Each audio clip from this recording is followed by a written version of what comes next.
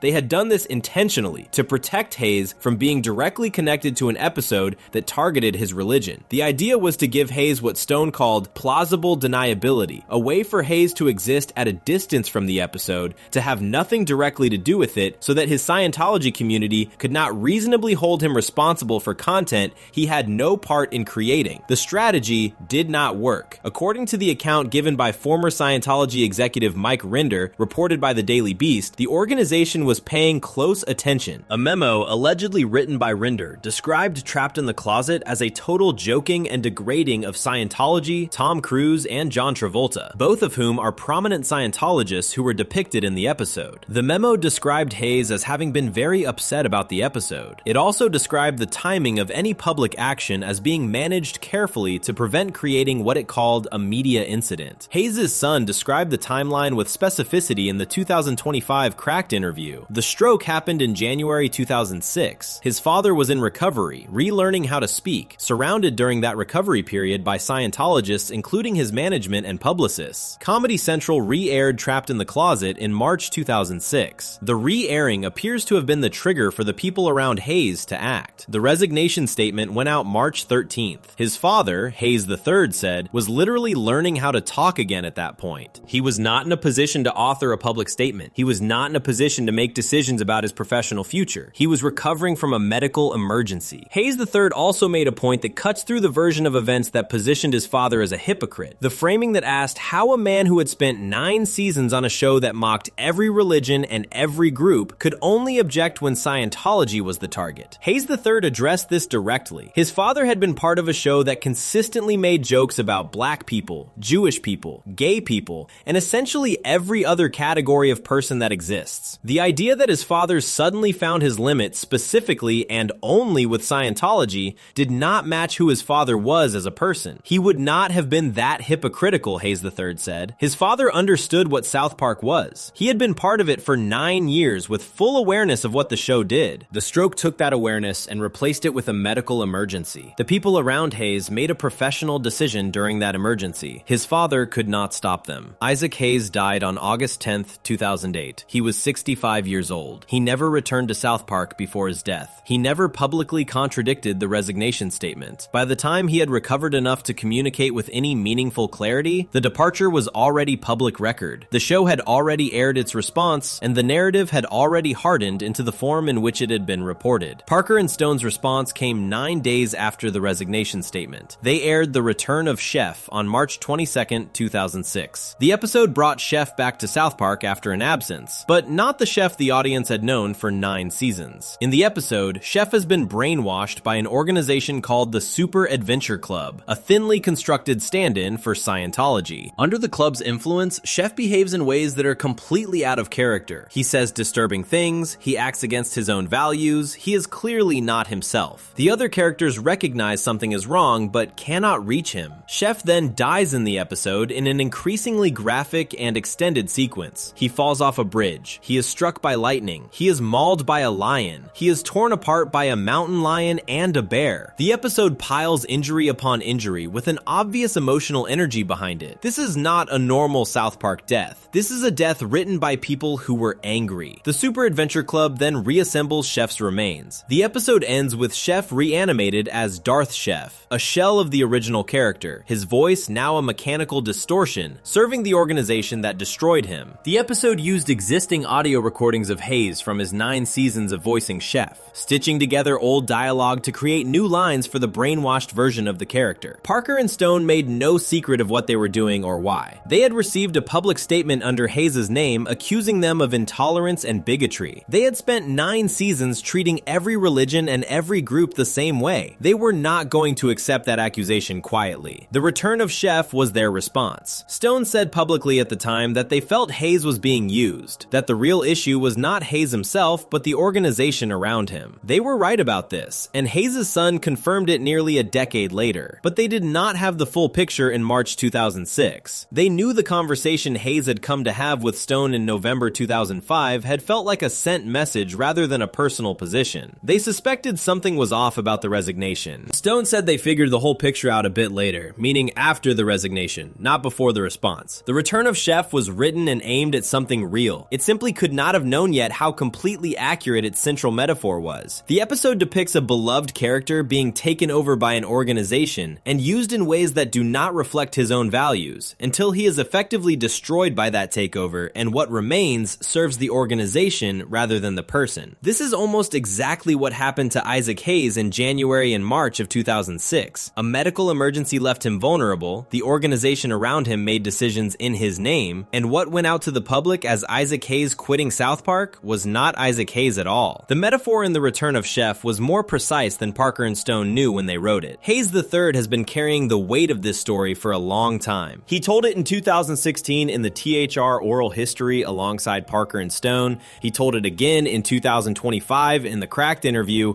He has been consistent across both accounts. His father had a stroke. His father could not speak. People made a decision for him. His father would never have quit South Park on his own. He loved the show. He loved the character. He loved the connection with fans. He would joke with people who recognized his voice from the show, Hayes III said, and he truly enjoyed being part of it. The Cracked interview added a detail that the 2016 account had not included. Hayes III spoke about the medical care his father was receiving during his recovery. Scientology has different views on modern medicine than mainstream medical practice. Hayes III said the people around his father during recovery were more focused on holistic approaches than on standard medical treatment. His father had underlying health conditions, including blood pressure issues that required medication. Hayes III expressed concern that the medication his father should probably have been taking, he probably was not taking, because of the beliefs of the people around him. This is a direct statement about the conditions of Hayes' recovery, and the potential role that the religious community surrounding him played in his medical care. Isaac Hayes died 2 years and 4 months after the stroke. The causes and circumstances of his death have not been publicly detailed, in the same way his departure from South Park has been. His son's account places his recovery in the care of people whose approach to medicine was shaped by religious belief, during a period when those same people were making professional decisions in his name. The full picture of what happened to Isaac Hayes between the stroke in January 2006 and his death in August 2008 is not completely documented in the public record. What is documented is the core sequence: stroke, incapacity, resignation statement issued by others, death 2 years later, and his son spending years afterwards setting the record straight because his father could not do it himself. Chef has appeared in South Park sporadically since the return of Chef, using existing audio recordings from Hayes' 9 seasons of work. These appearances are brief and do not involve new voice recording because Hayes is gone and the show has not recast the role. The specific warmth that Hayes brought to the character, the quality that made Chef the one adult in South Park's world who was reliably kind and accessible to the boys, has not been replicated. The show has not tried to replicate it. What Isaac Hayes gave to Chef across 9 seasons, and what the resignation statement stripped from both the character and from Hayes' own legacy in the immediate aftermath, is visible in the gap between what Chef was and what the show has done with the character since. Chef in the active years of Hayes' involvement was a fully realized presence. Chef in the years since has been a collection of archival recordings deployed carefully and infrequently. The South Park Studios website's fan questions section, documented on southpark.cc.com, includes a question about who is Eric Cartman's father, and the answer acknowledges the full history of that mystery. There is no equivalent official acknowledgement on the platform of what happened with Isaac Hayes and the resignation. The show's own official channels have not revisited it in the way that Hayes' son has revisited it in outside interviews. What has been revisited, repeatedly and consistently, is the account from Hayes III. 2 major interviews across 9 years. The same core facts in both. His father did not quit. Someone quit for him. He was in a hospital relearning to speak. The statement went out anyway. The public record corrected itself slowly and incompletely. The original story, Isaac Hayes Quits Over Scientology episode, was reported in hundreds of outlets and became the accepted explanation. The correction, Isaac Hayes was having a stroke when someone issued that statement in his name, has been reported in substantially fewer places and has not replaced the original version in general public awareness with anything like the same thoroughness. Parker and Stone have moved forward. The show has moved forward. South Park is now in its late 20s as a series, past 300 episodes, still producing new content. Chef is gone. The role has not been filled. The voice that gave the character its identity is gone with it. Hayes III has done what he could to set the record straight across interviews given years apart, speaking clearly about a father who spent 9 years contributing something real to a show he loved, and who never got the chance to say goodbye to it on his own terms. The stroke took his voice in January 2006. The statement took his professional legacy in March 2006. He died in August 2008. His son has been speaking for him ever since. That is the last mystery in this video. Not one that lives inside the show's animated world, not a character who came back from the dead or a name that changed between seasons or a plot hole in a movie sequence. A real person, a real medical emergency, a real organization making a real decision for a man who could not make it himself, and a public story that went out under his name that he did not write, attached to a choice he did not make, that the world accepted as his, and that his son has spent years trying to take back. South Park has spent nearly 30 years building mysteries inside its animated world. Some of them were planned, some were accidents, some were caused by forces outside the show entirely. The 5 banned episodes that open this video exist because of a threat posted on a website. The name that was never token sat in the show for 25 years before anyone officially addressed it. Kyle forgot a monster attacked him. A father had 2 names. A mother died and came back. A movie has a packing scene that does not make sense. A boy spent 6 seasons frozen 1 week away from a birthday. And a man's departure from a show he loved was announced in his name while he lay in a hospital learning to speak again. Every mystery in this video is real. South Park built a world detailed enough and long-running enough that the gaps inside it are as interesting as the show itself. The 5 empty slots in the catalog, the wrong name on a record contract, the age that went backward, the mother who was dead and then was not, all of it is there, sitting in the official record, waiting for anyone who looks closely enough. If you enjoyed this video essay, make sure to subscribe. Thanks for watching, and I'll see you in the next one.